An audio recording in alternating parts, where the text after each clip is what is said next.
নবী করিম সাল্লাল্লাহু আলাইহি সাল্লাম হেঁটে যাচ্ছিলেন, দেখলেন একটা উট দাঁড়ানো, রাসূলের দিকে তাকায় আছে, উটের চোখ দিয়ে পানি পড়তেছে। উটটি কৃষ, শুকনা, গায়ে গোশত টোস্ত নাই। নবী করিম সাল্লাল্লাহু আলাইহি ওয়াসাল্লাম উটের মালিককে ডাকলেন আর বললেন, উট তার নীরব ভাষায় আমাকে জানালো এই উটের তুমি যত্ন নাও না, ঠিক মতো পানি আর খাবার তুমি তাকে দাও না, তোমাকে আল্লাহর কাছে দায়ী হয়ে যেতে হবে। সুবহানাল্লাহ। শুধু কি মানুষের জন্য রহমত? গোটা সৃষ্টি জগতের জন্য তিনি রাহমত। সমগ্র বিশ্বের সর্বশ্রেষ্ঠ মহামানব। এই যে কোরআন, এটা কি একটি বারের জন্য আমার আল্লাহ তার হাবিবকে নাম ধরে ডাকলেন না? সুবহানাল্লাহ বলবেন না? তিনি তো বললেন, ইয়া আদম, ইয়া ঈসা, ইয়া মূসা, ইয়া জাকারিয়া, ইয়া ইয়াহইয়া, ইয়া ইব্রাহিম। কে আমাদের জাতির পিতা? তাও বুঝতে ভুল হয়। কে আমার জাতির পিতা?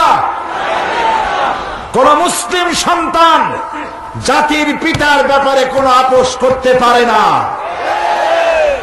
এ মুসলিম মিল্লাতের একমাত্র পিতা ইব্রাহিম আলাইহিস সালাম। কোন বেঈমান ছাড়া, কোন মুনাফিক ছাড়া, ইব্রাহিম আলাইহিস সালাম ছাড়া কাউকে জাতির পিতা বলতে পারে না। আল্লাহ তাআলা কোরআনে কারীমের মধ্যে কোথাও বলেন নাই ও জাতির পিতা ইব্রাহিম, বলেছেন না। ডাইরেক্ট ওয়ানাদাইনাহু আইয়া ইব্রাহিম, আমি ডেকে বললাম, ও ইব্রাহিম, আজ সাদ্দাকতা রুইয়া ইন্না কাযালিকা নাজজিল মুহসিনিন। ও ইব্রাহিম, তুমি তোমার স্বপ্নকে বাস্তবে রূপ দিয়েছো, আর আমি এভাবে করি মুহসিনিনদেরকে আমি জাযা দান করি, পুরস্কৃত করে থাকি। সবাইরে নাম ধরে ডাকলেন। গোটা কোরআনে কারীমের মধ্যে আল্লাহ রাব্বুল আলামিন একটি জায়গায়ও ইয়া মুহাম্মদ, ইয়া আহমদ বলে কোথাও ডাকলেন না, বরং আল্লাহ রাব্বুল আলামিন বললেন, ও মানুষেরা, তোমরা যেমন পরস্পর পরস্পরকে নাম ধরে ডাকাডাকি করো, এইভাবে করে আমার নবীকে কখনো নাম ধরে ডাকবা না। কখনো আমার নবীকে নাম ধরে ডাকবে না। সুবহানাল্লাহ। আল্লাহ তাআলা নিষেধ করে দিলেন। এই যে সর্বশ্রেষ্ঠ নবী, তার জীবন সর্বকালের সমগ্র মানব গোষ্ঠীর জন্য একমাত্র গ্রহণযোগ্য আদর্শ। লাকাদ কানা লাকুম ফি রাসূলিল্লাহি উসওয়াতুন হাসানাহ। একমাত্র তিনিই গ্রহণযোগ্য, তার কাছ থেকে আদর্শ গ্রহণ করো। তার চরিত্রের সার্টিফিকেট দিলেন আল্লাহ তাআলা নিজে, ইন্নাকা লাআলা খুলুকিন আযীম, আপনি উন্নত চরিত্রের উপরে প্রতিষ্ঠিত। তার চরিত্রটাই ছিল কানা খুলুকুহুল কোরআন, তার চরিত্রটা ছিল কোরআন। তিনি ছিলেন চলমান কোরআন। সুবহানাল্লাহ, সুবহানাল্লাহ। যেটা 30 পারা কোরআন, সেটাই রাসূলের 23 বছরের নবুয়তের জীবন। যেটা রাসূলের 23 বছরের নবুয়তের জীবন, সেইটাই 30 পারা কোরআন। মহান আল্লাহ তাআলার পরই তার মর্যাদা, তার থেকে বড় সম্মান মর্যাদার পাত্র আরশের নিচে, ফারশের উপরে, জমিনের উপরে আর কারো নাই। তিনি আল্লাহর পরে সর্বশ্রেষ্ঠ মর্যাদাবান ব্যক্তিত্ব, তার চাইতে সম্মান কারো বেশি নেই। এবং যাকে অনুসরণ অনুকরণ না করলে আল্লাহর ভালোবাসা পাওয়া যাবে না। আল্লাহ তাআলা বলছেন, কুল ইন কুনতুম তুহিব্বুনাল্লাহা ফাত্তাবিউনি ইউহিব্বুকুমুল্লাহ ওয়া ইয়াগফির লাকুম যুনুবাকুম ওয়াল্লাহু গফুরুর রহিম। আল্লাহ তাআলা বলেন, হে নবী, আপনি বলুন, তোমরা যদি আল্লাহকে ভালোবাসো, আমরা কি আল্লাহকে ভালোবাসি? আমি গতকাল বলেছি কিছু কিছু প্রশ্ন আছে ইমানের সাথে জড়িত, জবাব দিতে দেরি করলে শয়তান খুশি হবে। এটা তো ইমানের প্রশ্ন। আমরা কি আল্লাহরে ভালোবাসি? হ্যাঁ, এবার না বোঝা গেল শয়তান অসন্তুষ্ট হয়ে গেছে। খুশি হয়েছে কে? তবে ভালোবাসা একতরফা হয় না। ভালোবাসার জন্য কি লাগে? দুই তরফের ভালোবাসা লাগে। আল্লাহ তাআলা বলছেন যে আমারে যদি ভালোবাসো আমি তোমাদের ভালোবাসবো, সেজন্য একটা শর্ত আছে। শর্তটা কি? হে রাসূল, আপনি বলেন আমার অনুসরণ করো, আমার অনুকরণ করো। যদি মানুষেরা আমাকে ভালোবাসার দাবিদার যারা, তারা যদি হে রাসূল আপনার অনুসরণ অনুকরণ করে, ইউহিব্বুকুমুল্লাহ, বলে দেন আল্লাহ তোমাদের ভালোবাসবে। আর শুধু ভালোবাসবেন না, তোমাদের तमाम জিন্দেগীর সকল গুনাহ খাতাকে আল্লাহ তাআলা মাফ করে দিবেন। ভালোবাসা হচ্ছে, রাসূলকে ভালোবাসা ঈমানের সবথেকে গুরুত্বপূর্ণ বিষয়।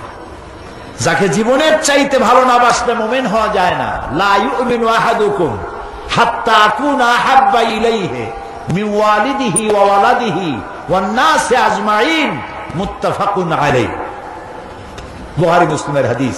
রাসূলুল্লাহ বলছেন তোমাদের মধ্যে কেউ মুমিন হতে পারবে না যতক্ষণ পর্যন্ত তোমরা তোমাদের নিজেদের ছেলে মেয়ে, পিতা মাতা, ধন সম্পদ, সারা পৃথিবীর মানুষ, এমনকি নিজের জীবনের চাইতে আমাকে ভালোবাসতে না পারবে ততক্ষণ পর্যন্ত মুমিন হতে পারবে না। এই যেখানে মুসলমানদের সাথে রাসূলের সম্পর্ক, সেই নবীর আদর্শের সাথে, সেই নবীর অবদানের সাথে, সেই নবীর জীবনের, হে পৃথিবীর মানুষের সভ্যতার বিকাশে, এ মানব গোষ্ঠীকে সত্যিকারের মানব বানাবার পেছনে যার অবদান সর্বাধিক, তার সাথে আদর্শ দিয়ে আদর্শের মোকাবেলা করতে না পেরে পৃথিবীর নাস্তিক, মুরতাদ, মুশরিক, ইহুদি, নাসারা ঐক্যবদ্ধ হয়ে ইসলাম এবং তার নবীর বিরুদ্ধে তারা মিডিয়া সন্ত্রাসের আশ্রয় গ্রহণ করেছে এবং এই মিডিয়া সন্ত্রাসের মধ্য দিয়ে নবী করিম সাল্লাল্লাহু আলাইহি ওয়াসাল্লামকে অমর্যাদা করার জন্য তারা ঐক্যবদ্ধ হয়েছে। 1972 এবং 73-এ তদানীন্তন সরকারের আমলে আমাদের দেশে কবি নামের কলঙ্ক, জাহান্নামের কীট, নর্দমার পোকা দাউদ হায়দার নামে এক অসভ্য নরপশু রাসূলুল্লাহকে গালি দিয়ে কবিতা লিখেছিল। যখন বাংলাদেশের মানুষ সমুদ্রের উত্তাল ঢেউয়ের মতো যখন ফুঁসে উঠল, সরকার, সেই সময়ের সরকার তাকে শাস্তি না দিয়ে বিদেশ যাওয়ার সুযোগ করে দিয়ে সুখী জীবন যাপনের সুযোগ করে দিল। কয়েক বছর পূর্বে ভারতীয় বংশোদ্ভূত ব্রিটিশ নাগরিক সালমান রুশদি কোরআনে কারীমকে স্যাটানিক ভার্সেস বলে বই লিখল। আমাদের মা বিশ্বজননী উম্মুল মুমিনিন হযরত আয়েশা রাদিয়াল্লাহু তাআলা আনহার নামে কুৎসা রচনা করলো, রাসূলকে গালি দিল। যে দেশে সে বসবাস করে সেই দেশ তার নিরাপত্তার জন্য বিলিয়ন বিলিয়ন অর্থ খরচ করল, কিন্তু তাকে শাস্তির বিধান করল না। তাকে পুরস্কারের ব্যবস্থা করা হলো, নিরাপত্তার ব্যবস্থা করা হলো। এর বিরুদ্ধে পৃথিবীতে প্রতিবাদ করতে গিয়ে বহু মুসলমান শহীদ হয়েছে। মুসলমানের অবস্থা তো এই, অনেক মুসলমান আছে নামাজ পড়ে না, রোজা রাখে না, মদ খায়, মিথ্যা কথা বলে, কিন্তু রাসূলকে গালি দেওয়া হয়েছে, এটা শোনা মাত্রই সে বেরিয়ে যায়, আমি অপরাধী, নামাজ পড়ি না এটা ঠিক, মদ পান করি সেটাও ঠিক, কিন্তু রাসূলুল্লাহকে গালি দিলে আমি বাঁচবো কেন, শহীদ হয়ে যায়, মরে যায়, সে জীবন দিয়ে দেয়।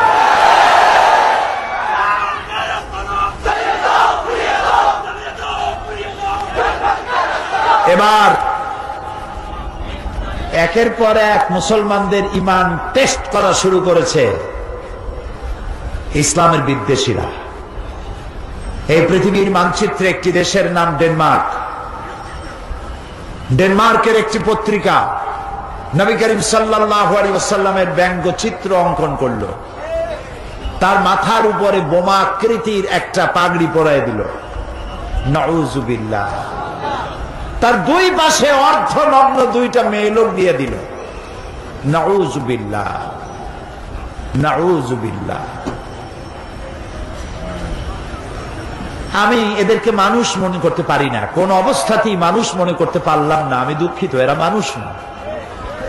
যদি কৃতজ্ঞতা বোধ থাকতো তাহলে জানা দরকার ছিল এই পৃথিবীতে মনুষ্যত্বের মর্যাদা দিয়েছেন এক ব্যক্তি, তার নাম মুহাম্মদ সাল্লাল্লাহু আলাইহি ওয়াসাল্লাম। পৃথিবীর মানুষকে সভ্য বানিয়েছেন, ভদ্র বানিয়েছেন, নারীর মর্যাদা দিয়েছেন, শ্রমিকের অধিকার দিয়েছেন, শিশুর অধিকার দিয়েছেন, সাদা এবং কালো মানুষের পর্বতসম বৈষম্য দূরীভূত করে একই সমান্তরালে এনে দিয়েছেন। গোটা বিশ্ব, সমগ্র বিশ্বের মানব গোষ্ঠী যদি তার কলিজা বুক থেকে নিজেরা নিজে ছিঁড়ে রাসূলের কদমের উপরে রেখে দেয়, রাসূল পৃথিবীকে যে ঋণী করেছেন সেই ঋণ শোধ হবে না। বিশ্ব মানবতার মহানবীর এই ব্যঙ্গচিত্র ফুঁসে উঠল পৃথিবী, গর্জে উঠল মুসলিম উম্মাহ। কোনো বিচার পাওয়া গেল না। যেখানে এটা বন্ধ করে দেওয়ার কথা ছিল, বন্ধ না করে Italy, Germany, France, Bulgaria, Belgium, যুক্তরাষ্ট্র, ইটালি, বিভিন্ন দেশে নবী করিম সাল্লাল্লাহু আলাইহি ওয়াসাল্লামের ব্যঙ্গচিত্র, ব্যঙ্গ কার্টুন আঁকাইয়া পৃথিবীর 150 কোটি মুসলমানের কলিজায় আগুন লাগাইয়া দিল।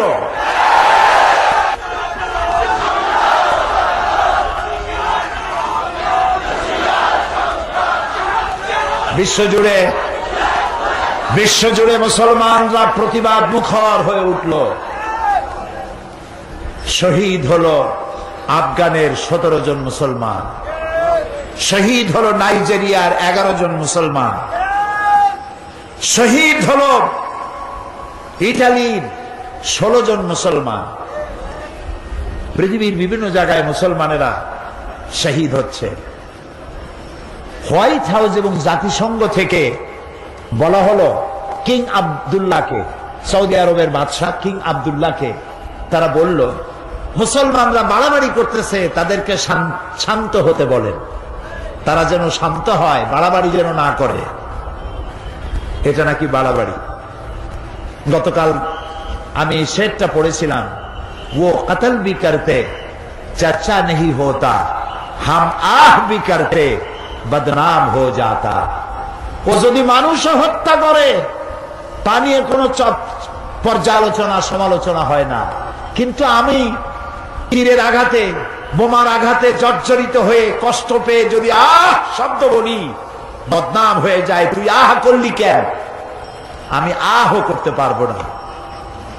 দুনিয়া জুড়ে এ আগুন নিবাবার ব্যবস্থা হলো না, বরং তাদের তো উচিত ছিল হোয়াইট হাউস থেকে এবং জাতিসংঘ থেকে উচিত ছিল ডেনমার্ককে বলা, ডেনমার্ক এর প্রধানমন্ত্রী তিনি যেন পৃথিবীর মুসলমানদের কাছে নিঃশর্তভাবে করজোড়ে ক্ষমা চায়, এবং যেসব দেশ তাদের পত্রিকায় বিশ্বনবী মুহাম্মদ সাল্লাল্লাহু আলাইহি ওয়াসাল্লামের ব্যঙ্গচিত্র এঁকেছে, তারা যেন তাদের দেশের প্রচলিত আইন দিয়ে এই পত্রিকাগুলির ব্যাপারে আইনগত ব্যবস্থা নেয়। সেটা করা হলো না। আমাদের প্রতিবাদ থামবে না, আমাদের প্রতিবাদ চলতেই থাকবে। অতদিন চলতে থাকবে যতদিন পর্যন্ত ডেনমার্কের কুলাঙ্গার পত্রিকা মানুষ নামের অযোগ্য কলঙ্ক নরপশু, সে দেশের সরকার যতদিন পর্যন্ত মুসলমানদের কাছে ক্ষমা না চাইবে এবং পত্রিকার বিরুদ্ধে শাস্তিমূলক ব্যবস্থা না নিবে, পৃথিবীর মুসলমানেরা ঘরে বসে থাকতে পারে না।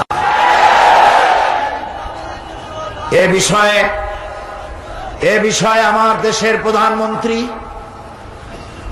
তার নিজের পক্ষ থেকে ডেনমার্ক প্রধানমন্ত্রীকে নিন্দা জানিয়েছেন। জোটের পক্ষ থেকে, সরকারের পক্ষ থেকে, দেশের 15 কোটি মানুষের পক্ষ থেকে তীব্র নিন্দা এবং ধিক্কার জানিয়েছেন দেশের প্রধানমন্ত্রী।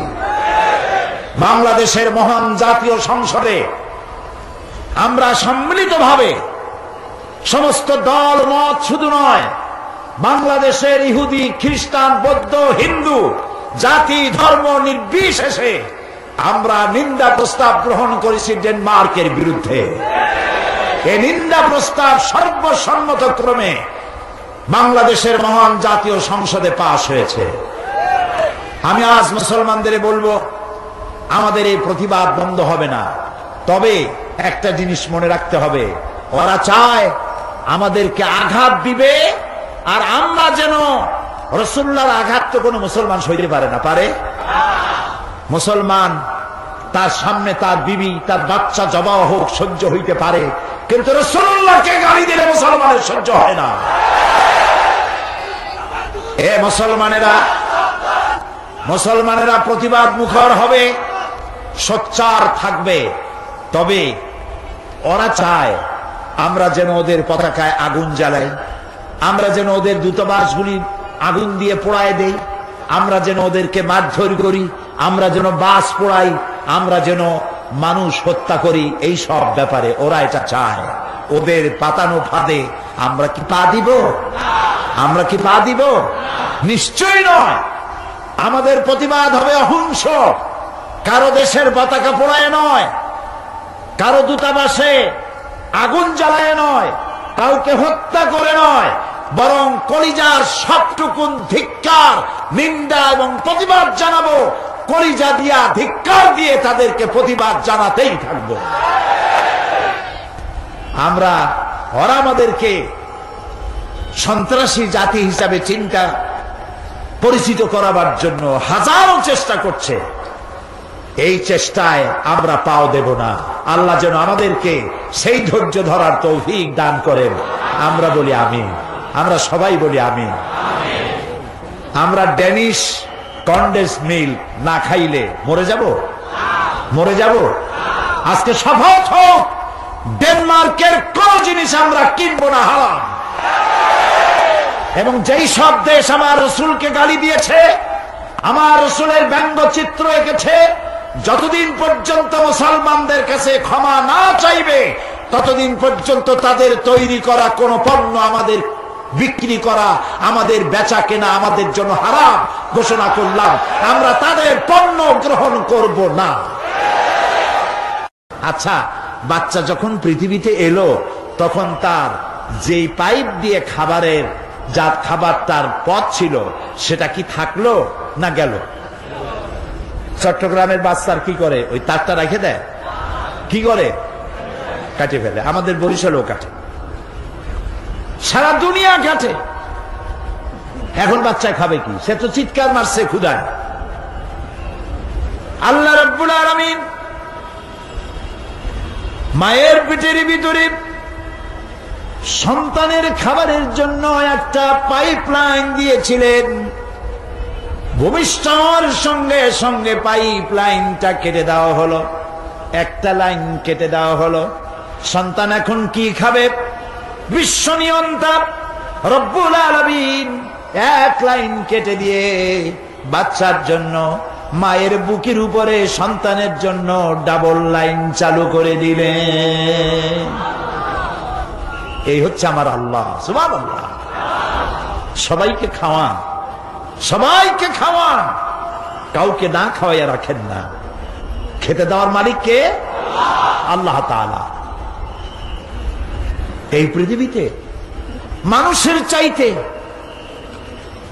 প্রাণী, অন্যান্য প্রাণীর সংখ্যা তো অনেক বেশি। চট্টগ্রামে যত ইঁদুর, উই পোকা, তেলা পোকা, সার পোকা আর পিঁপড়া আছে, তত কি মানুষ আছে? কারা বেশি, আপনারা বেশি না ওরা বেশি? ওরা বেশি। এই অসংখ্য প্রাণী কে খাবার দেয়? বলেন কে দেয়? ছোট্ট পিঁপড়া থেকে শুরু করে হাতি পর্যন্ত, দরিয়ার তিমি মাছ থেকে সেরাপুটি পর্যন্ত। দরিয়ার ভিতরে যে বড় বড় তিমি আছে, নীল প্রজাতির তিমি, এর ওজন 5000 টন পর্যন্ত হয়। এখন তিমি মাছটা যত বড়, যেমন মা তেমন সা, মাও যেমন বাচ্চাও তেমন হয়েছে। বাচ্চা তো আর ছাগলের বাচ্চা হয় না। কিসের বাচ্চা হয়েছে? তিমির বাচ্চা। ওর তো ডিম হয় না, বাচ্চা দেয়। বাচ্চা যখন এলো তিমির পেট থেকে, ওর প্রত্যেক দিন খাবার লাগে 60 থেকে 70 মণ দুধ। কে দেয়? কে দেয়? আল্লাহ রাব্বুল আলামিন বলেন, এই পৃথিবীতে এমন বহু প্রাণী আছে যাদের খাদ্য তারা জমা করে না, সঞ্চয় করে না।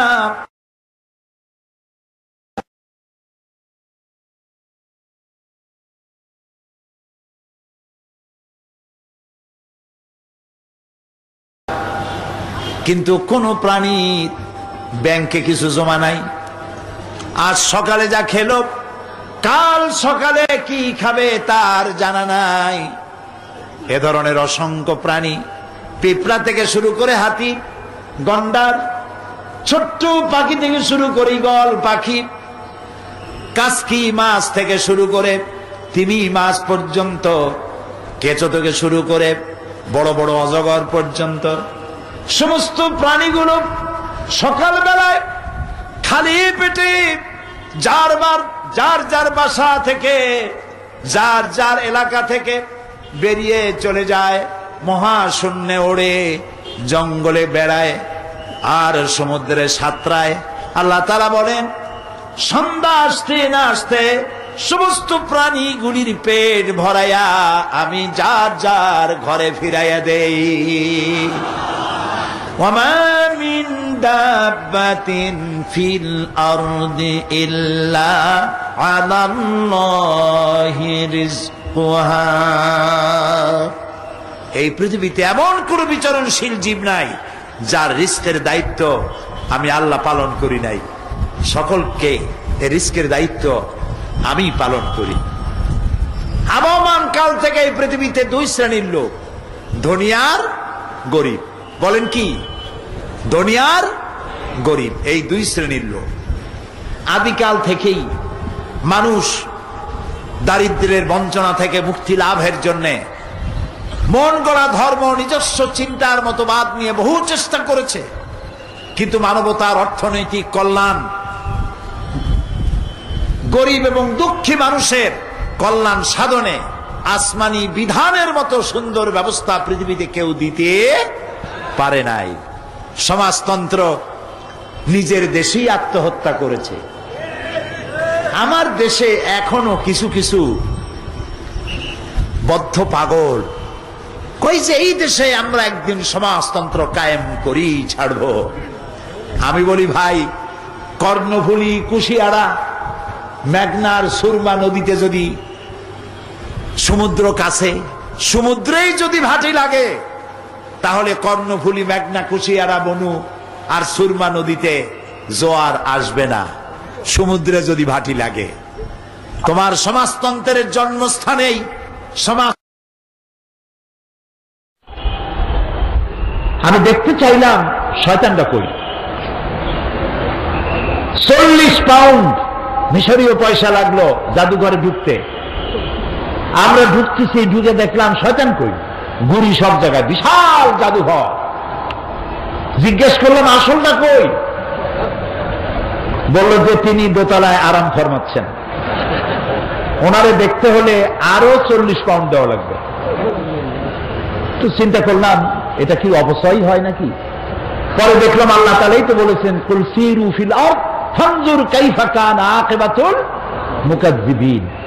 আমার দুনিয়া ঘোরো, আর আমার সত্যের অস্বীকারীরা তাদের পরিণতি আমি কি করেছি চোখ দিয়ে দেখো।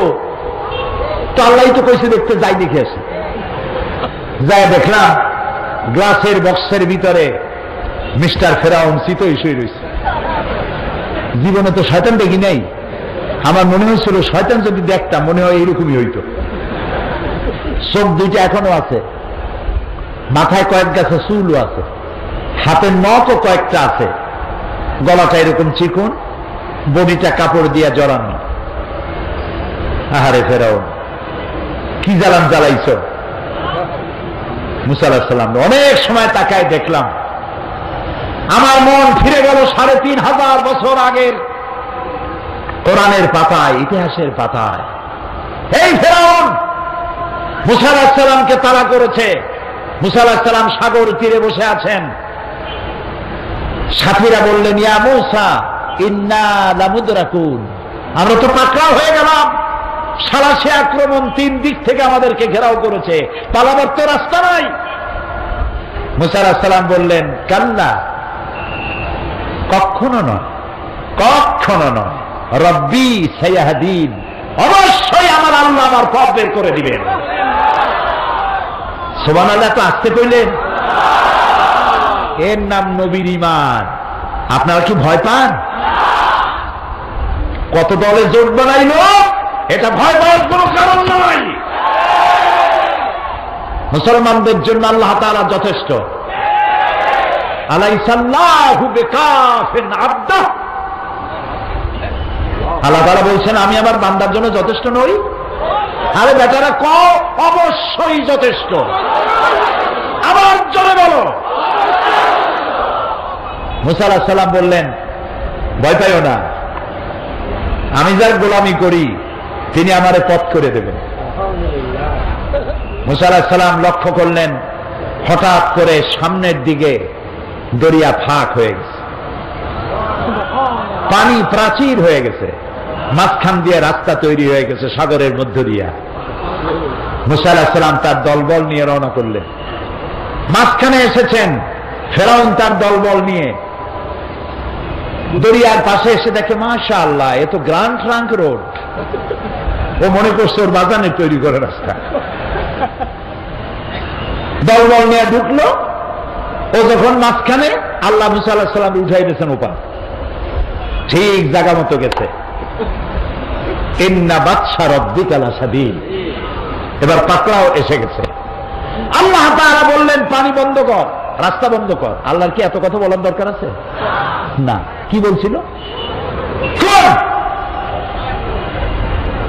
দুইটা অক্ষরের মালিক, কাফ আর নুন। কুন, দেন দেয়ার হয়ে যায়। হায়াকুন, ইনফিনিট পাওয়ার, সীমাহীন শক্তির মালিক, যা খুশি তাই করেন।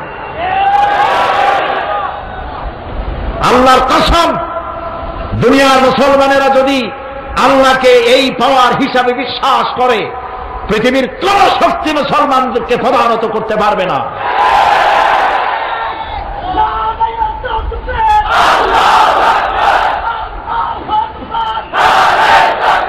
বাস, রাস্তা বন্ধ হয়ে গেল। সাথী সঙ্গী যা ছিল কয়েক চুবনির মধ্যে শেষ। এখন ফেরাউন একা সাগরের উত্তাল ঢেউয়ের মধ্যে একবার নিচে চলে যায়, আবার উপরে ভেসে ওঠে। পানি খাইতে খাইতে পেট গেছে পটকা মাছের সাইজ হইয়া। পটকা মাছ বললেন না? চট্টগ্রামে কি কয় না, কি পুঁটি মাছ চেনে না? শুন, পটকা মানে ফু দিলে পেট ফোলে, ক্রমান্বয়ে ফোলে, খাইলে মানুষ মরে। কি কয়? কি পটকাই ঠিক আছে। আর আমি এটাও বুঝি না, পত্র পত্রিকা প্রায় আসে পটকা খাইয়ে মরছে, তারপরেও মানুষ যে কে খায় এগুলা অনলাইন পত্রিকায় দেখে যে পটকা খাইয়ে অমুক এলাকায় এতগুলো মানুষ মরছে। পটকা লাগছে কি? এত খান কেন?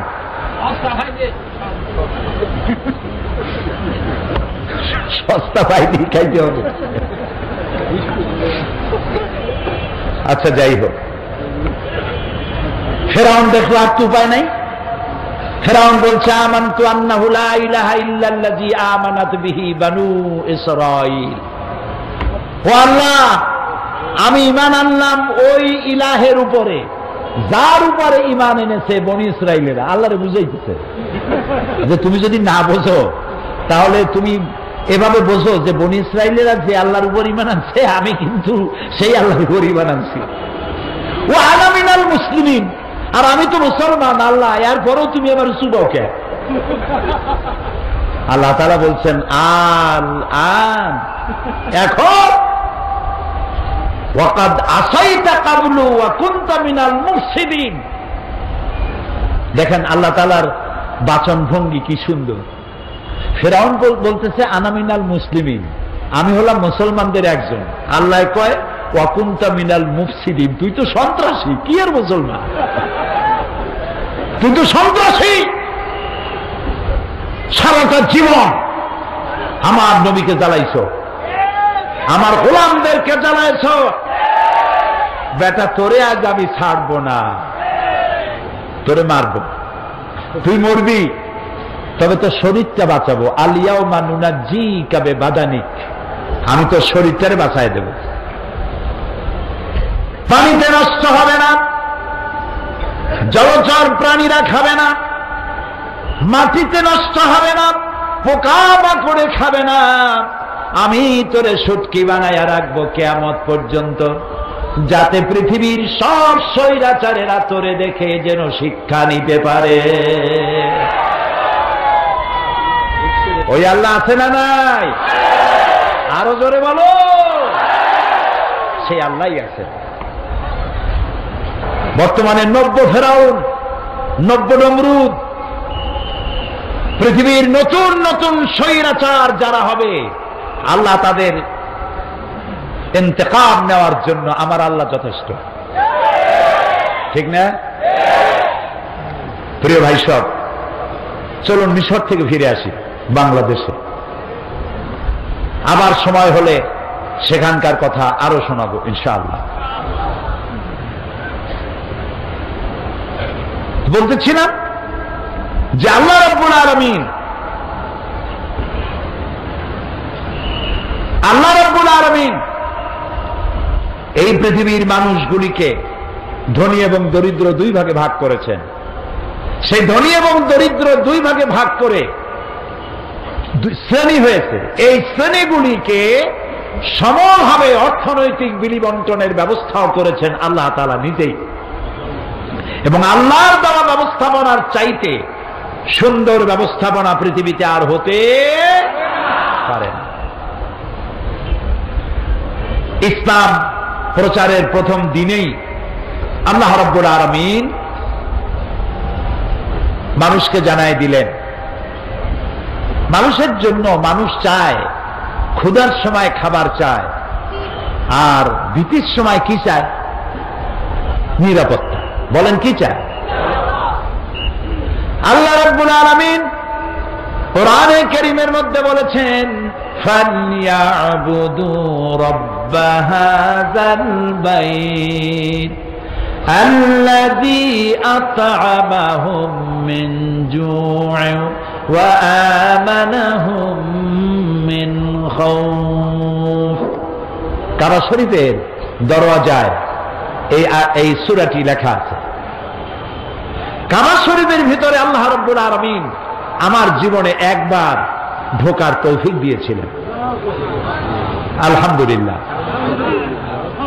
আমার চোখের সামনে অনেক রাজা বাদশা আমার চোখের সামনে ঢুকছে। জীবনে বহুবার আল্লাহ নিয়েছেন। বাইরে দাঁড়ায় এতিমের মতো কাঁদছি যে আল্লাহ এই ঘরটার মধ্যে যদি একবার ঢুকতে পারতাম। কুয়েত এবং ইরাকে যেবার যুদ্ধ বাঁধল, সেই যুদ্ধের মীমাংসা বৈঠক আহ্বান করলেন বাদশা ফাহাদ। তাতে পৃথিবী থেকে 400 মেহমানদেরকে দাওয়াত দিলেন মীমাংসা বৈঠকে। কেমনে কেমনে আমার মতো একটা ভাঙ্গা ছেড়া মানুষও দাওয়াত পাইল। আমি যখন প্লেনে উঠেছি তখন আমার মনের মধ্যে একটা চিন্তা হলো, সারা জীবন যে আশাটা করতেছিলাম আল্লাহ যদি এইবার এটা পুরো করতেন, আমাদেরকে হোটেলে নিয়ে জায়গা দেওয়া হলো।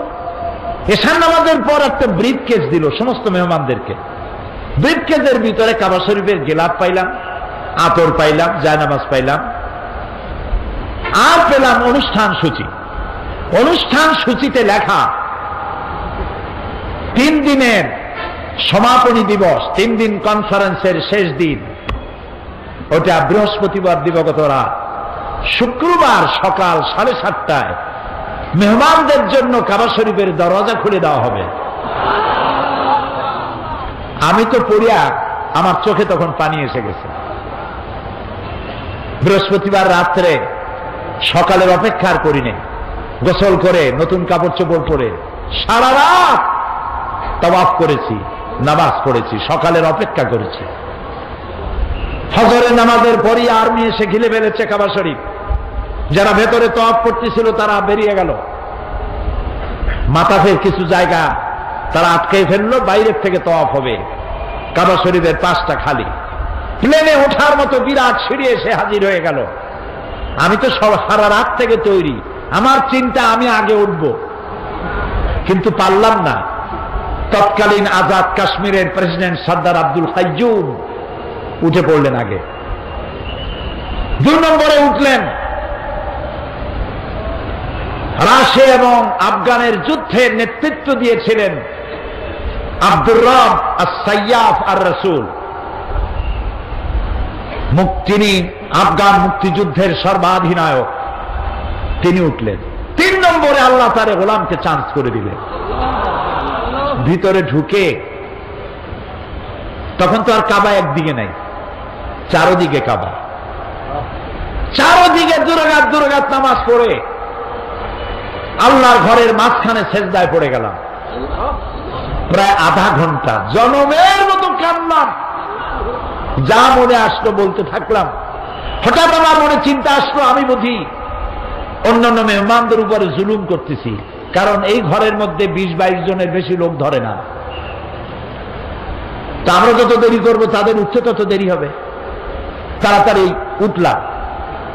আমি দাঁড়িয়ে দেখি আমার পাশে দাঁড়ানো রাজশাহী বিশ্ববিদ্যালয়ের প্রাক্তন ভাইস চ্যান্সেলর মরহুম ডক্টর M.A. বারী। বুড়া মানুষ, সাদা দাড়ি, চোখ দিয়া বদনার নালের মতো পানি পড়ছে, দাড়ি ভিজে ভিজে পড়ছে। আমাকে আঙ্গুল দিয়ে দেখালেন কাবার দরজার দিকে। আমার চোখ গিয়ে পড়লো কাবার দরজার উপরে, যেখানে উনি আঙ্গুল দিয়ে দেখালেন সেখানে লেখা আছে ওয়াকালা রাব্বুকুম উদউনি আস্তাজিব লাকুম। তোমার রব তোমাকে বলছে আমারে ডাকো, আমি ডাকের সাড়া দেব। আমি আবারও কাঁদলাম, আল্লাহ আমার কাম আমি করছি, এবার জবাব দেওয়ার মালিক তো তুমি। আল্লাহুম্মা লা তারুদ্দানা খাইবিন। ওর নিচেই দেখি লেখা সূরা কুরাইশ, ফালিয়াবুদু, পুরা সূরা লেখা ফালিয়াবুদু রাব্বা হাযাল বাইত। আমার কাছে মনে হলো যেন আল্লাহ তাআলা কুরাইশদের হাত ধরে বলতেছেন, বেটারা ক্ষুধার সময় যদি খাবার চাও আর ভীতির সময় যদি নিরাপত্তা চাও, ফালিয়াবুদু রাব্বা হাযাল বাইত, এই ঘরের মালিকের ইবাদত কর। কোন ঘর? বাইতুল্লাহ। কি হবে? আল্লাযী আত'আমাহুম মিন জু'ইন ওয়া আমানাহুম মিন খাউফ। এই ঘরের মালিকের ইবাদত যদি করো তাহলে তিনি তোমার ক্ষুধার সময় খাবার দিবেন আর ভীতির সময় নিরাপত্তা দান করবেন। আল্লাহ রাব্বুল আলামিন কোরআনে কারীমের মধ্যে পরিষ্কার করে বলে দিয়েছেন মানুষের খাবারের কথা। এই পৃথিবী সৃষ্টি করে মানুষের সকলের খাবারের বন্দোবস্ত আল্লাহ করে দিয়েছেন। ইসলাম শুধু নামাজ রোজা হজ যাকাতের ধর্ম নয়। নামাজ রোজা হজ যাকাত তো বটেই, আপনাকে কাজ করতে বলা হয়েছে। প্রিয় ভাই, সব কিছু জিকির আজকার, টুপি, মেসওয়াক, দাড়ি, এগুলি শুধুমাত্র ইসলাম নয়। এগুলো ইসলাম, তবে শুধুমাত্র ইসলাম নয়। কথা কি বুঝে আসতেছে? ইসলাম বলছে তোমাকে কাজ করতে হবে। ফাইদা কুদিয়াতিস সালাত ফান্তাশিরু ফিল আরদ। যখন নামাজ পড়া হয়ে গেল, আর বসে থেকো না, বেরিয়ে যাও। কে বলতেছেন? এ মাহফিলে যদি কোনো অফিসার থাকেন, অফিসারদেরকে বলবো, বেলা 1টার সময় নামাজ পড়ার জন্য আপনি মসজিদে চলে যান, নামাজ পড়ুন, ফরজ আর সুন্নত। জোহরের নামাজে নফল পড়বেন না, কারণ নফল পড়লে, তসবিহ তেলাওয়াত করলে যে সময়টুকু নষ্ট করবেন, বেতন পুরোপুরি নেবেন, বেতন হালাল হবে না। সুস্থ অবস্থায় মেডিকেল সার্টিফিকেট নিয়ে কোন জায়গায় আখিরি মুনাজাতের জন্য যাবেন, বেতনটা হালাল হবে না। অর্থাৎ ফাঁকি দিতে পারবেন না। আখিরি মুনাজাত তো এখানেও হয়, উল্টো পাল্টা বুঝবেন না। ফাইযা কুদিয়াতিস সালাত ফান্তাশিরু ফিল আরদ। আল্লাহ তাআলা বলছেন, নামাজ শেষ হয়েছে, বাইরে যাও। কোথায় যাও? আমার জমিনে ছড়িয়ে পড়ো। খেতে যাও, খামারে যাও, অফিসে যাও, আদালতে যাও, কলে যাও, কারখানায় যাও, কাজ করে খাও। ওয়াবতাগু মিন ফাদলিল্লাহ, আর আমার অনুগ্রহ অনুসন্ধান করো। আমি যত রুজি ছড়ায় রাখছি, এগুলি রোজগার করো, এগুলি কামাই করো। সুবহানাল্লাহ। ইসলাম কাজের কথা বলে, কাজ করে খাও। পৃথিবীতে একজন নবী নাই যিনি কাজ করে খান নাই। আজকে ইমামদের একটা সম্মেলনে আমি এই বক্তব্য রেখেছিলাম, জিজ্ঞেস করেছিলাম যে একজন নবীর নাম বলেন যিনি উম্মতের হাদিয়ার উপরে তার রিজেক, তার পরিবার নির্ভর করত। উম্মতেরা হাদিয়া না দিলে নবী আজকে না খেয়ে থাকবে। এইরকম কোন নবীর দুরবস্থা ছিল? বলেন আমাকে, নাম বলেন। পারবেন? পারবেন? আদম আলাইহিস সালাম কৃষি কাজ করতেন, ইদ্রিস আলাইহিস সালাম জমিন চাষ করতেন, দাউদ আলাইহিস সালাম কর্মকার ছিলেন, লোহার অস্ত্রপাতি, খন্তা, শাবল, দা, বটি থেকে শুরু করে সব বানাইতেন। সব নবী কাজ করেছে। রাসূল করিম সাল্লাল্লাহু আলাইহি ওয়াসাল্লাম ব্যবসা করেছেন, ছাগলের রাখালগিরি করেছেন, সমস্ত আইম্মায়ে মুজতাহিদিন কাজ করেছেন। রাসূলুল্লাহ বলেছেন, এই হাতের চাইতে এই হাতের দাম বেশি। এই হাতটা কি? ভিক্ষা। এই হাতটা কি? এই হাতটা কি? দেওয়া। রাসূল বলেছেন এইটার দাম বেশি। সুবহানাল্লাহ। কর তো এইটা আপনি দিবেন কি করে যদি আপনি রোজগার না করেন? আর আল্লাহ তাআলা বলেছেন, আমি রুজিতে বরকত দিয়ে দেব। তিজারত করো, ব্যবসা করো, রুজিতে বরকত দেব। সুবহানাল্লাহ। কর কাজ করে খাও। কাজের জন্য জমিন ছেড়ে দেওয়া হয়েছে, তবে কাজ করতে গিয়ে উযকুরুল্লাহ যিকরান কাসীরা, বেশি বেশি আমার জিকির করিও। যখন কাজ করতে যাবা কি করবা? জিকির করবা। সেই জিকিরটা কি? আপনি অফিসে কাজ করতেছেন, আল্লাহু আল্লাহু, জমিনে চাষ করতেছেন, আল্লাহু আল্লাহু না। এই জিকির মানে হলো স্মরণ। তুমি নামাজ পড়ে অফিসে গেছো, আমি যদি, এই জিকির মানে স্মরণ। আমি আল্লাহ যেন তোমার মাথায় থাকি, তোমার ব্রেনে থাকি, তোমার মনে থাকি। যদি তাই থাকি, তাহলে তুমি কলমের খোসা দিয়া তোমার অধীনস্থ ব্যক্তির চাকরি নষ্ট করতে পারবা না। চাকরির সময় আমি যদি তোমার দিমাগে থাকি, সরকারের টাকা কলমের খোঁচা দিয়া পকেটস্থ করতে পারবা না। টিয়ারের গম আর কাবিখার গম জন্মের খাওয়া খাইতে পারবা না। এটার নাম রাখছে কাবিখা, মানে খাবি, জন্মের খাওয়া খা, খাবি খা। আল্লাহ স্মরণে থাকলে এটা পারবা না। জমিন চাষ করতে গেছো, আমি যেন স্মরণে থাকি। আমি যদি স্মরণে থাকি, পরের জমিনের আইল তুমি ঠেলতে পারবা না আমার ভয়তে। সুবহানাল্লাহ। যারা ঘুষ খান, যারা ঘুষ খান, চট্টগ্রামে আমি মনে করি এরকম অফিসার নাই। যারা ঘুষ খান, তারা জিজ্ঞেস করি কি খাইতেছেন, কি খান? আহারে, মানুষের পিঠের উপরে পিস্তল ঠেকাইয়া তার কাছ থেকে টাকা আদায় করার নাম যদি সন্ত্রাসী তৎপরতা হয়, তাহলে অফিসিয়াল ফাইল আটকাইয়া মানুষের কাছ থেকে ঘুষ আদায় করা এর থেকে মারাত্মক সন্ত্রাসী তৎপরতা। অশিক্ষিত নিরক্ষর ভিক্ষুক প্রতিবন্ধী যদি মানুষের কাছ থেকে হাত পেতে খয়রাত নেয়, এটার নাম যদি ভিক্ষা হয়, তাহলে শিক্ষিত মানুষ সরকারের চেয়ারে বসে আনডিউ ফেভার যদি আপনার মক্কেলের কাছ থেকে ঘুষের টাকা নেন, তাহলে মূর্খ, অন্ধ, কানা, পঙ্গু লোকের ভিক্ষার চাইতে এটি আরো মারাত্মক ভিক্ষা। শান্তি পাবেন না, শান্তি পাবেন না। বহু টাকা ঘুষ খাইছেন, ঘুম হবে না, ঘুম হবে না। মনের মধ্যে সব চিন্তা, হায় হায় কোন সর্বনাশ, কোন ফাঁক দিয়া বন্দুকের গুলি আইসে আমার বুকটারে জাজরা করে দেয়। হযরত ওমর রাদিয়াল্লাহু তাআলা আনহু, ইসলাম কারে কয় বাবা, ইসলাম কাকে বলে? রোমক সম্রাট তার গোয়েন্দা বিভাগের লোক পাঠায় দিয়েছে, দেখো তো যেভাবে ইসলাম এক একটা দেশ দখল করতেছে, তার আদর্শ দিয়ে না জানি রোমও কবে চলে যায়। আমিরুল মুমিনিন কেমন, সিংহাসন কেমন, দেখে আসো। রোমের বাদশা, রোমের গোয়েন্দা বিভাগ আসলো, মদিনায় ঢুকে সাহাবীদের জিজ্ঞেস করছেন, আইনা মালিকুকুম, তোমাদের বাদশা কই? তারা বললো যে আমাদের জন্য কোনো বাদশা হয় না, বাল্লানা আমির, আমাদের জন্য একজন আমির হয়। আচ্ছা হলো আমির, সেই আমির কই? কয় যে কোথায় তা জানি না, তবে শুনেছি ওনার উট হারায় গেছে, উট তালাশ করতে গেছে। আশ্চর্য কথা, আমিরুল মুমিনিন অর্ধেকটা পৃথিবীর প্রেসিডেন্ট, উট হারায় গেছে, তালাশ করতে গেছে নিজে। কোন দিকে গেছে? শুনছি এই দিকে গেছে। গোয়েন্দা বিভাগের প্রধান সেই দিকে গেল, যাইয়া দেখতে পেল সাথে একটা লোক গেছিল, যাই দেখে একটা উট গাছে বাঁধা, আর গাছের তলে একটা লম্বা মানুষ শোয়া।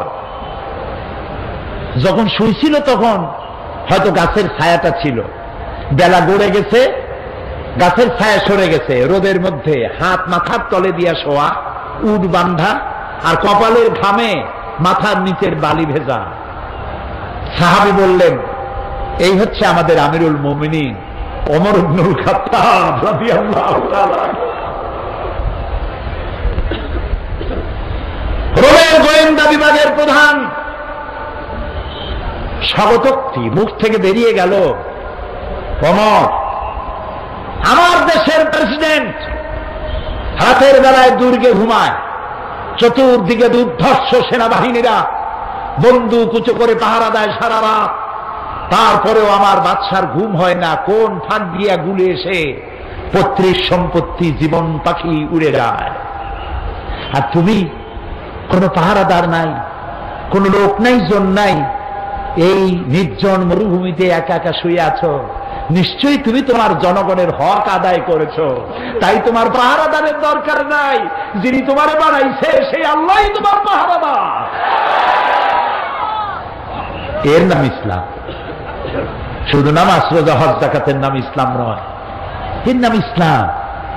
রুজি রোজগার করার জন্য সমস্ত নবীরা কাজ করেছেন, সাহাবায়ে কেরাম কাজ করেছেন, ক্ষুধায় কষ্ট করেছেন, ক্ষুধার যন্ত্রণায় ছটফট করেছেন সাহাবায়ে কেরাম। নবী করিম সাল্লাল্লাহু আলাইহি ওয়াসাল্লাম দুয়ারে দুয়ারে খাবার পৌঁছাইছেন, নিজে কষ্ট করেছেন। প্রিয় ভাই সব, হযরত ওমর রাদিয়াল্লাহু তাআলা আনহু মসজিদ নববীর ভিতরে বসে দেখলেন জোহরের সময় কয়েকটা লোক বসা, আসরেও তারা, মাগরিবেও তারা, এশায়ও তারা, পরের দিন ফজরেও তারা। জিজ্ঞেস করলেন, এই বেটারা তোমরা কারা? প্রত্যেক নামাজে এক জায়গায় দেখি, বললো যে আমরা আল্লাহর ইবাদত করি, জিকির আজকার করি। তো তোমরা খাও কি? কয় যে আল্লাহ ভরসা করে আছি, আমাদের এই জায়গায় জিকির আজকার করতে দেখিয়া এলাকার লোকেরা রান দিয়ে আমাদেরকে খাওয়ায়। কয় তাহলে তো তোমরা আল্লাহরে ভরসা করো না, তোমরা তো মানুষের উপর ভরসা করে আছো। শোনো, আগামীকাল এটা তো ফজর গেল, আজকের জোহরের নামাজের পর যদি এই জায়গায় তোমাদেরকে বসা দেখি, ব্যাট মেরে মসজিদ থেকে বের করে দেব। এটা ইসলাম নয় যে তুমি কাজ করবে না, বসে বসে খাবে, এর নাম ইসলাম নয়। তুমি নিজে কাজ করবে, নিজের জন্য, অন্যের জন্য কাজ করো, এটি হলো ইসলামের নির্দেশ। সুতরাং ইসলাম নামাজ, রোজা, হজ, যাকাত নিয়েই শুধু আসে নাই, এসেছে মানবতার কল্যাণের জন্য, মানবতার মুক্তির জন্য। সুবহানাল্লাহি ওয়া বিহামদিহি, সুবহানাল্লাহি ওয়া বিহামদিহি। আল্লাহ তাআলা রাসূল বলেছেন তিনটা কাম করো। কয়টা কাম? তিনটা কাম করো। আফশুস সালাম ওয়া আতইমুত তুআম ওয়া সাল্লু ওয়ান নাসু নিয়াম তাদখুলুল জান্নাতা বিসসালাম। সুবহানাল্লাহ। আফশুস সালাম, সালামের প্রচলন করো, খালি সালাম দাও। কালকে বলছিলাম না, মনে আছে? এই যে দেখা হইলো আসসালামু আলাইকুম, রাস্তায় দেখা হবে আসসালামু আলাইকুম। হযরতে আব্দুল্লাহ বিন ওমর রাদিয়াল্লাহু তাআলা আনহুমা গণ বাজারে যাইতেন। একজন সাহাবী তারে জিজ্ঞেস করেন, আচ্ছা আপনি কি রাসূলের ওই হাদিস শোনেন নাই? বলে কোন হাদিস? যে রাসূলুল্লাহ বলেছেন সব থেকে উৎকৃষ্ট জায়গা কোনটা? বলেন। নিকৃষ্ট জায়গা বাজার। এই হাদিস জানেন না? বলে হ্যাঁ জানি। তো বারবার বাজারে আসেন কেন? আমি বড় বাজারে আসি, ওই হাদিস আমি জানি, কিন্তু আমি আসি অন্য কারণে। এইখানে বেশি মানুষের সাথে দেখা হয় আর কোনো সালাম দেই, আমার সওয়াব হয় বেশি।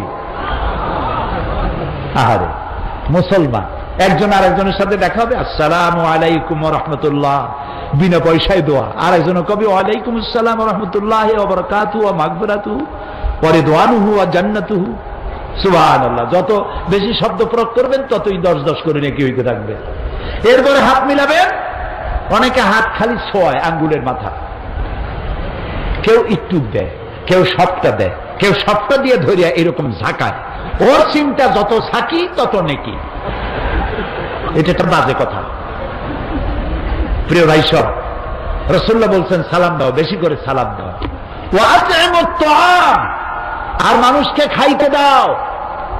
জাহান্নামে যারা যাবে কারণ হবে দুইটা, অনেক কারণের মতো কারণ হবে কয়টা? দুইটা। ইয়াতাসাআলুনা আনিল মুজরিমিন মা সালাকাকুম ফি সাকার ক্বালু লাম নাকু মিনাল মুসাল্লিন ওয়া লাম নাকু নুতঈমুল মিসকিন। জাহান্নামীদেরকে প্রশ্ন করা হবে জাহান্নামে আসছে কেন? বলবে দুইটা কারণে, আমরা নামাজ পড়ি নাই আর এতিম মিসকিনকে খাইতে দেই নাই। নাউজুবিল্লাহ। বলে নাউজুবিল্লাহ। এতিম মিসকিনকে খেতে দিবেন, মেহমানদের দাওয়াত দিবেন, বেশি করে খাওয়াবেন। শুধু নিজেই অন্যের বাড়িতে গিয়ে খাবেন না, মানুষকেও দাওয়াত দিয়ে খাওয়াবেন। তাহলে মহব্বত বাড়বে। কি বাড়বে? মহব্বত বাড়বে। আর একটা কি? ওয়াসাল্লু ওয়ান নাসু নিয়াম, আর নামাজ পড়তে দাঁড়াও ওই সময় যখন মানুষেরা সব ঘুমাইয়া যায়। কোন সময়? রাতে। রাতের কোন অংশে? অর্ধেক, এরপরে অথবা তৃতীয় অংশে। এই সময় নামাজটা কেন? কারণ আল্লাহর কাছে, মানুষের কাছে, সব মুমিনের কাছে সব থেকে প্রিয়তম কে? সবাইকে বলতে হবে কে? সুতরাং মানুষ যখন প্রেম করে, ভালোবাসা করার জন্য নোটিশ দেয় না, বিজ্ঞাপন ছাপায় না, রেডিও টেলিভিশনে বিজ্ঞাপন দেয় না। প্রেম করে কিভাবে? গোপনে। গোপনে প্রেম করার জন্য আল্লাহর সাথে দিনের কোলাহল আল্লাহ বন্ধ করে দেন। আল্লাহ রাব্বুল আলামিন বলেন ওয়াজআলনান নাহারা মাআশা, দিন বানিয়েছি রুজি রোজগার করার জন্য, রিজিক কামাই করার জন্য। ওয়াজআলনাল লাইলা লিবাসা ওয়াজআলনা নাওমাকুম সুবাতা, রাত বানালাম আমি তোমাদের জন্য শান্তির বাহন করে, আচ্ছাদন দিলাম, ঘুমকে বাহন করলাম। এই সুন্দর রাতে সব মানুষ ঘুমিয়ে গেছে, বান্দা এই সময় ঘুমের থেকে জাগো, আমারে সেজদা দাও, সেজদার ভিতরে তোমার যা বলার আছে আমারে বলো। আল্লাহ রাব্বুল আলামিন চতুর্থ আসমানে এসে যান অথবা প্রথম আকাশে আসেন। হর হমেশা দেনে কো তৈয়ার হ্যাঁ, হর হমেশা देने को वो तैयार है, जो न मांगे उससे वो बेजार है। সব সময় দিতে প্রস্তুত আল্লাহ রাব্বুল আলামিন। যে চায় না আল্লাহ রাব্বুল আলামিন তার প্রতি নারাজ হয়ে যায়। গভীর রাত্রি সিজদার ভিতরে গিয়ে মানুষ যখন কাঁদতে থাকে, আল্লাহ রাব্বুল আলামিন ফেরেশতাদেরকে জিজ্ঞেস করেন, আমার ফেরেশতারা পৃথিবীতে মানুষ যখন সব ঘুমানো, আমার এই বান্দাগুলি কান্দে কেন, বান্দিরা কান্দে কেন? ফেরেশতারা বলে, রব্বুল আলামিন ওরা গুনাহ করেছে, তোমার কাছে মাপ চায়, জাহান্নাম থেকে মুক্তি চায়। আল্লাহ প্রশ্ন করেন, ওরা আমার জাহান্নাম দেখেছে নাকি, আমারে দেখেছে নাকি, বেহেশত দেখেছে নাকি? তারা বলবে না, দেখে নাই। রব্বুল আলামিন বলেন, ও আমার ফেরেশতারা, আমার এই বান্দাগুলি আমারে দেখে নাই, ফেরেশতা দেখে নাই, জাহান্নাম দেখে নাই, হাসর নসর কিছুই দেখে নাই, শুধু আমার কোরআনের কথা, আমার নবীর কথা বিশ্বাস করে যেভাবে তারা কাঁদতেছে, তোমরা সাক্ষী থেকে যাও, আমার এই ক্রন্দনরত বান্দাগুলিরে আমি মাফ করে দিলাম। সুতরাং নবীজির কথা মতো যারা সালামের প্রচলন করবেন, মেহমানদের খাওয়াবেন, রাতের বেলায় জেগে নামাজ আদায় করবেন, আল্লাহ রাব্বুল আলামিন তাদেরকে, নবীজি বলেন, তাদখুলুল জান্নাতা বিসসালাম, আল্লাহ তাআলা শান্তির সাথে তাদেরকে জান্নাতে প্রবেশ করাবেন। এই পৃথিবী হচ্ছে মানবতার কল্যাণের জন্য, মানব সভ্যতা বিকাশের জন্য, এই পৃথিবীকে সুন্দর করে সাজিয়ে গুছিয়ে রাখার জন্য আল্লাহ মুসলমানদেরকে দায়িত্ব দিয়েছেন। এটার নামই হচ্ছে ইসলাম। ইসলাম মানবতার কল্যাণ নিয়ে এসেছে, ভালোবাসা নিয়ে এসেছে, মোহব্বত নিয়ে এসেছে। ক্ষমতায় যাইয়া মন্ত্রী হবেন, এমপি হবেন, খাওয়ার চোটে এক একজনের পেট 3টা তরমুজের সাইজ হয়ে যাবে, এই জন্য ক্ষমতায় যাওয়া নয়। কিছু লোক আছে, হায় হায়, ক্ষমতা পাইয়া এমন খাওয়া খাইছে, পেটটারে এত মোটা করছে, কোন রুমের মধ্যে ঢুকতে হলে হাত দিয়ে দরজা খোলার দরকার হয় না, পেটের ধাক্কায় দরজার কাম সারা। আছে না এমন? আছে।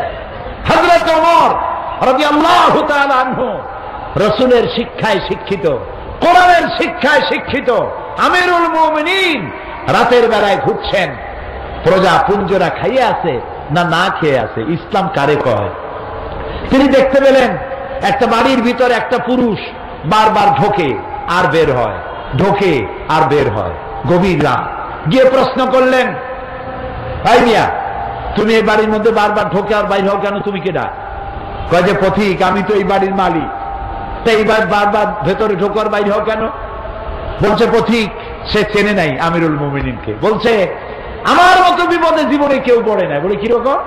আমার ঘরে আমার বউ আসন্ন প্রসবা, এখনই বাচ্চা হবে, আমার ঘরে কোনো পুরুষও নাই, আমি ছাড়া কোন মেয়ে লোকও নাই, আর আমি এই বিষয় সম্পূর্ণ অনভিজ্ঞ, কিছুই জানি না, আমার স্ত্রীর কষ্ট, আমার জীবন বেরিয়ে যাচ্ছে, আমি কোনো সাহায্য করতে পারছি না। হযরত ওমর রাদিয়াল্লাহু তাআলা আনহু বলছেন, অপেক্ষা করো, দেখি আমি তোমার কোনো সাহায্য করতে পারি কিনা। গোটা পৃথিবীর, অর্ধেকটা পৃথিবীর প্রেসিডেন্ট, খলিফাতুল মুসলিমিন, আমিরুল মুমিনিন দৌড় দিলেন। কিছুক্ষণ পরে একটি মেয়ে লোক নিয়ে আসলেন, বাড়িওয়ালাকে বললেন এখানে দাঁড়াও, মেয়ে লোকটিকে ভিতরে ঢুকাই দিলেন। কিছুক্ষণ পরে সেই মেয়ে লোক এসে আমিরুল মুমিনিনকে ডেকে বললেন, আমিরুল মুমিনিন, এই বাড়ির মালিককে বলেন আল্লাহ তাকে একটি পুত্র সন্তান দান করেছেন, পুত্রটিও সুস্থ, তার মাও সুস্থ। বাড়িওয়ালা তো আমিরুল মুমিনিন নাম শুনিয়া পায়ের তলা থেকে মাটি গজে গেছে। হযরত ওমর আমার জন্য কষ্ট করছে, দৌড়াইছে, কি আশ্চর্য, আমার তো বেয়াদবি হয়ে গেছে।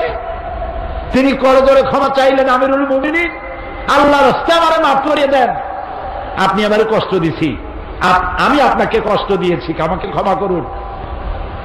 আর এই যে মেয়ে লোকটারে নার্স নিয়ে আসছেন, সেবিকা, কিছু টাকা আপনি তাকে দিয়ে দেবেন, এই টাকাগুলো আপনি নেন। হযরত ওমর বলেন, ও আল্লাহর বান্দা, আমার কাছে ক্ষমা চাও না, আমার কাছে ক্ষমা চাওয়া উল্টা হবে, কারণ তুমি আমার এলাকার ভিতরে বসবাস করো, তোমার এই কষ্টের কথা তুমি জানাবার আগে আমি নিজেই জেনে যে খেদমত দিতে পারি নাই, এজন্য কিয়ামতের দিন ওমরকে আল্লাহর দরবারে তুমি আসামি বানাইও না।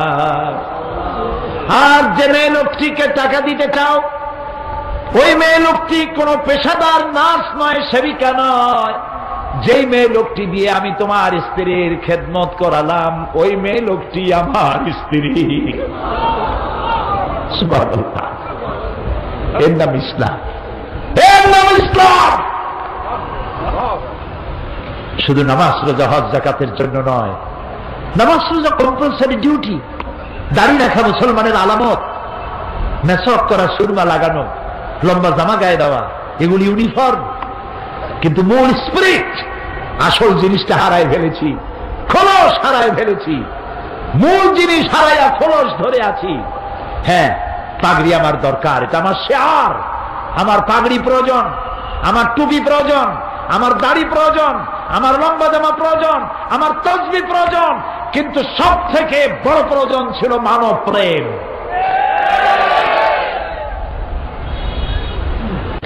মুসলমান মুসলমানের প্রতি ভালোবাসা, মহব্বত করা, খোঁজ খবর নেওয়া। সে যদি আমার প্রতিবেশীও হয়, সে যদি আমার হিন্দুও হয়, সে যদি খ্রিস্টানও হয়, তার খোঁজ নেওয়া, খবর নেওয়া। অন্য ধর্মের প্রতি অসদাচরণ না করা, এটার নাম ইসলাম। আলহামদুলিল্লাহ, আমি আল্লাহ শুকর আদায় করি, আমার এলাকায় অনেক হিন্দু, অন্তত ৮০,০০০ ভোটার আমার এলাকা। নির্বাচনে আল্লাহ যখন জিতাই দিলেন, বিজয় মিছিল করি নাই। আল্লাহরে বলছিলাম, আল্লাহ তুমি যদি দয়া করে তোমার গোলামকে জিতায় দাও, বিজয় মিছিল করব না, তোমারে লম্বা করে সেজদা দেব, শুকর আদায় করব। জনসভা করেছি এবং পুলিশকে নির্দেশ দিয়েছি, আমার এলাকায় অনেক হিন্দু আছে, যদি কোনো হিন্দু অত্যাচারিত হয়েছে, কোন হিন্দু রমণী অত্যাচারিত হয়েছে, কোন মন্দিরের উপরে নির্যাতন করা হয়েছে, ভেঙে দেওয়া হয়েছে, এই রিপোর্ট যদি পাও, যে মুসলমান করবে তাকে ধরে এনে লাইট পোস্টের সাথে বেঁধে 24 ঘন্টা পেটাবে, অন্তত 6 মাসের ভেতরে যেন বাপের নাম তার মনে না আসে। আলহামদুলিল্লাহ, আমার এলাকায় হিন্দুরা, হিন্দু নেতারা আমার মঞ্চে দাঁড়িয়ে বলেন, বিগত 8 বছর মায়ের কোলে সন্তান থাকে যেভাবে নিরাপদে, আমরা সেভাবে নিরাপদে আছি। আমি তাদের বক্তব্য শুনে কান্দি আর আল্লাহর সাথে বিনয়ের সাথে সেজদা দেই, মাবুদ এই তো মুসলমানের কাজ, এটা সব জায়গায় হওয়া উচিত। আমার দ্বারা হিন্দু নির্যাতিত হবে না, আমি মুসলমান। হযরত আমর ইবনে আস রাদিয়াল্লাহু তাআলা আনহু মিশর দখল করলেন। গির্জার ঈসা আলাইহিস সালামের মূর্তির নাক কে যেন ভেঙে দিল, খ্রিস্টানেরা এসে নালিশ করল। হযরত আমর ইবনে আস রাদিয়াল্লাহু তাআলা আনহু সারা দেশ তোলপাড় করলেন, কে এই কাজ করেছে, ধরো তাকে। আসামি খুঁজে পাওয়া গেল না। আমর ইবনে আস রাদিয়াল্লাহু তাআলা আনহু তিনি খ্রিস্টানদেরকে ডাকলেন, খাট থেকে তরবারি বের করে পাদ্রীর হাতে তুলে দিলেন। খ্রিস্টানের পাদ্রী, এই নাও তরবারি, আমি তোমার ঈসা আলাইহিস সালাম আমারও নবী, তার নাক কে ভেঙেছে আমি আসামি খুঁজে পাই নাই, কিন্তু তার নাক ভাঙ্গে তোমার কলিজায়, খ্রিস্টানদের কলিজায় আঘাত দিয়েছে যে দুর্বৃত্ত, তাকে তো আমি পেলাম না, কিন্তু এই দেশ আমি দখল করেছি, আমার নেতৃত্বে দেশ দখল হয়েছে, এই অপরাধের বোঝা আমারও। এই তরবারি নাও, আমি এদের খলিফা, আমি মিশরের গভর্নর, এই তরবারি দিয়ে আমার লাশ কেটে দিয়ে মুসলমানের কলিজা আঘাত দাও। পাদ্রী বলল, যেই জাতের মুসলমানদের শাসক পরধর্মের প্রতি এত শ্রদ্ধাশীল, আমি আর খামোখা খ্রিস্টান থাকি কেন? লা ইলাহা ইল্লাল্লাহু মুহাম্মাদুর রাসূলুল্লাহ। প্রিয় ভাই, এর নাম ইসলাম। এখানে বর্ণভাব নাই, সাম্প্রদায়িক সম্প্রীতির বিনষ্টকারী কোন শক্তি এখানে নাই, এখানে মারামারি নাই, কাটাকাটি নাই, এখানে সন্ত্রাসের কোন অবস্থান নাই। আমি যে বিষয়টি আপনাদের সামনে এনেছিলাম, ইন্না দীন ইনদাল্লাহিল ইসলাম, আশা করি আমি বুঝাতে চেষ্টা করব, যদি আল্লাহ আমাকে তৌফিক দেন। শেষ করতে পারলাম না আজও, দেখা যাক কাল কি করা যায়। দাঁড়ানো ভাইয়েরা বসুন, মুনাজাতে অংশ নিন। একজনও দাঁড়িয়ে থাকবেন না, সব বসুন। আগামীকাল তৃতীয় দিবস, একদিন একদিন করে চলে যাবে, এ মাঠ শূন্য হয়ে যাবে। আল্লাহর এই কালাম প্রচারিত হোক বিশ্বজুড়ে, বছরের পর বছর, শতাব্দীর পর শতাব্দী, সহস্রাব্দীর পর সহস্রাব্দী, অনন্তকাল ধরে মানুষ যেন ইসলামের সুশীতল ছায়ায় আশ্রয় নিতে কেউ ভয় না পায়। এর থেকে শান্তি পৃথিবীতে আর নাই। মানুষে মানুষে এত শান্তির ধর্ম, এত শান্তির ব্যবস্থা আর কারো নাই। কারণ ইসলাম কোন মানুষের তৈরি করা নয়, কোন নবীর তৈরি করা নয়। ইসলাম কার? আবারও বলুন। আমরা ধন্য, সেই ইসলামের মধ্যে আল্লাহ তাআলা আমাদেরকে সৃষ্টি করেছেন। বাকি কথা কাল বলবো। শোনার জন্য ভাই বোন, মা বোন, আত্মীয় স্বজন সবাইকে ডেকে নিয়ে আসবেন। যারা ইসলামকে সন্ত্রাসী, মৌলবাদী, ফান্ডামেন্টালিস্ট, উগ্রবাদী, ধর্মান্ধ এইসব গালাগালি দেয়, রিয়াকশনারি, প্রতিক্রিয়াশীল, ওরা মনে করে এইসব কঠিন কঠিন শব্দ মৌলবীরা বুঝবে না। আমরা যে আবার বুঝি, ওরা আবার তা বোঝে না। আমরা কি, ইসলাম কি, এই বিষয়টাই তুলে ধরবো ইনশাআল্লাহ। এবং এই বক্তব্য ছড়িয়ে যাবে বিশ্বময় ইনশাআল্লাহ। এবং এর দ্বারা হিন্দু, খ্রিস্টান, বৌদ্ধ, উপজাতীয়, নারী, পুরুষ আমরা একই মোহনায় চলে আসবো ইনশাআল্লাহ। থাকবে না বিভেদ, থাকবে না সন্ত্রাস, পৃথিবী হবে এক শান্তির ঠিকানা ইনশাআল্লাহ। মোনাজাতের পর আজান হবে, বাজামাত নামাজ পড়ে যাবেন। মাওলানা শামসুদ্দিন আমাদের ভাই, আমাদের বন্ধু, আপনাদের প্রিয়, সর্বজন শ্রদ্ধেয় ব্যক্তিত্ব। তিনি আমার কাছে বারবার বলেন যে, প্রতি বছরই বলেন যে আমরা অনেক ঋণী আছি। তা আমি জানি কোরআনের মাহফিল আল্লাহ ঋণী রাখেন না, তাও কিন্তু আমরা সুবহানাল্লাহ কইতে পারলাম না। আপনাদের কাছ থেকে সুবহানাল্লাহ আমার এরকম আদায় করা লাগে কেন, কোন তো দেখি। আর লাগবে?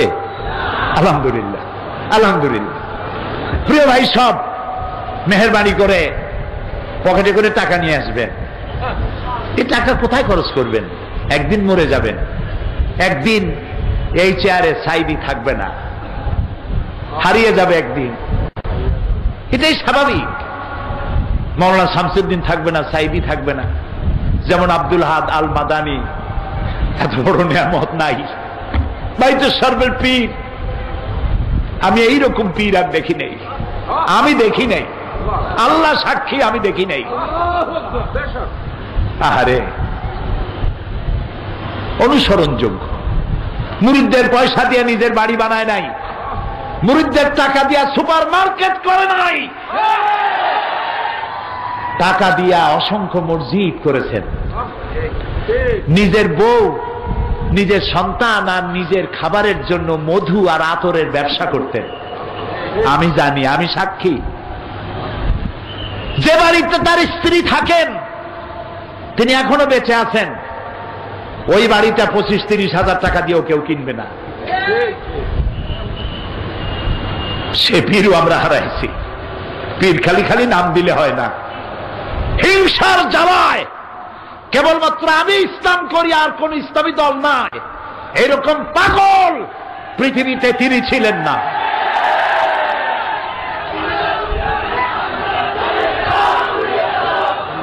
সেই বলতেছি, সেই পীর সাহেব নাই,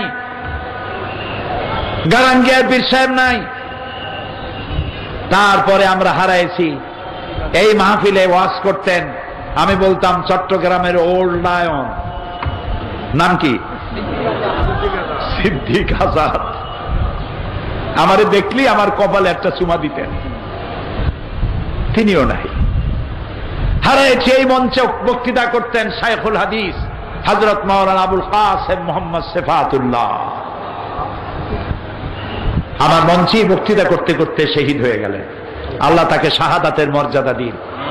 সারা জীবন ইসলামের খেদমত করেছেন। হারাইছি মাদ্রাসা শিক্ষকদের জন্য বিশাল অবদান রেখেছেন, এদেশের আলেমদের জন্য অবদান রেখেছেন। মাওলানা আব্দুল মান্নান প্রাক্তন মন্ত্রী, আল্লাহ তাআলা এইসব মরহুম ব্যক্তিদেরকে জান্নাতুল ফেরদাউসে ঠিকানা বানিয়ে দিন, তাদের জীবনের সাইয়াদগুলি হাসানাত দিয়ে বদলায় দিন। প্রিয় ভাই সব, আরেকজনের কথা আসলো, দুবাই, মরহুম আব্দুল আজিজ। দুবাই সরকার আমাকে 2 বার ইন্টারন্যাশনাল কোরআন কম্পিটিশন মুসাবাকাত, কোরআন কম্পিটিশনের প্রধান অতিথি হিসেবে বাংলাদেশ থেকে আমাকে দাওয়াত দিয়েছিল। কোন হলে লোক জায়গা দিতে পারবে না বলে দুবাই ন্যাশনাল ঈদ গ্রাউন্ডে মাহফিল করেছে আমার জন্য, যা দুবাইয়ের ইতিহাসে কোনোদিন হয় নাই। এর পূর্বে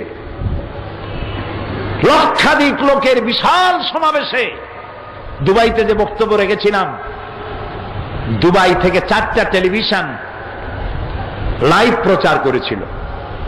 সেখানে আমার খেদমতে নিয়োজিত ছিলেন পাবনার মরহুম আব্দুল আজিজ। তিনি রোড অ্যাক্সিডেন্টে, সড়ক দুর্ঘটনায় আল্লাহ তাকে নিয়ে এনেছেন।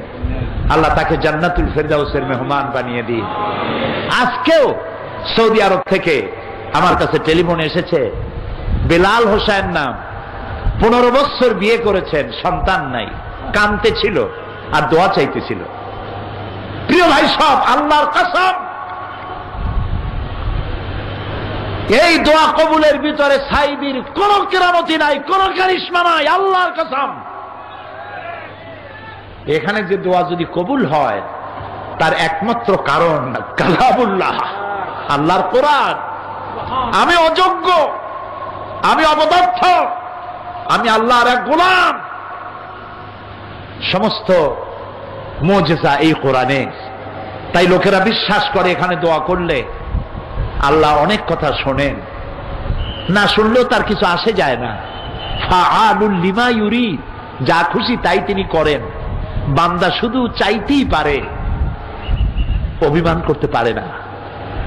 একজন একটা কবিতা বানাইছিল, আগার বক্স করো জারি, না বক্স তো ক্যা করো ক্যা। আল্লাহ তুমি যদি আমারে বক্স দাও, না ভুল বলেছি, আগার বক্স জহি কিসমত, না বক্স তো করো ক্যা। একজন কবি লিখেছেন, আল্লাহ তুমি যদি আমারে মাফ করে দাও তাহলে তো আমার খোশ কিসমত, আর যদি না মাফ করো তাহলে আমি আর করবো কি। আল্লাহর এক বড় আলেম, তিনি শুনে বললেন এই কবি তো বেয়াদব, তুমি যদি আমারে মাফ করো তাহলে আমার খোশ কিসমত, না করলে করবো কি। এটা তো কথা হইল, কবিতা পাল্টাও। এভাবে দেখো, আগার বক্সে জহি কিসমত, না বক্স তো করো জারি। আল্লাহ তুমি যদি আমারে মাফ করো এটা আমার খোশ কিসমত, আর যদি না মাফ করো, যতক্ষণ না মাফ করবা কাঁদতেই থাকবো। এটার নাম হলো ঈমান। সুতরাং আল্লাহ রাব্বুল আলামিনের কাছে এখানে বসে যত দোয়া করেছি, এরকম বহুত হইছে। মাহফিলে দান করেছে, বলেছে 15 বছর, 20 বছর, 10 বছর বাচ্চা হয় না। আমরা এখানে দোয়া করেছি, কার দোয়া আল্লাহ কবুল হয়েছে আল্লাহই ভালো জানেন। পরের বছর বাচ্চা কোলে নিয়ে মাহফিলে আসছে, আলহামদুলিল্লাহ। আজকে আসরের নামাজের পরে মক্কা শরীফ থেকে বেলাল হোসেন নামে এক লোক টেলিফোন করেছে আর কাঁদছে। 15 বছর সন্তান হয় না, তার বউ কান্দে, সে কান্দে। আল্লাহ তোমার দরবারে তো সন্তানের রুহের কোনো অভাব নাই। তুমি যে সব নরনারী সন্তান পায় নাই, কলিজাটা মরুভূমির মতো হয়ে গেছে, কণা মাত্র রহমত দিয়া তাদের কলিজা ভরিয়া দিয়ে দাও, সন্তান দিয়ে দাও।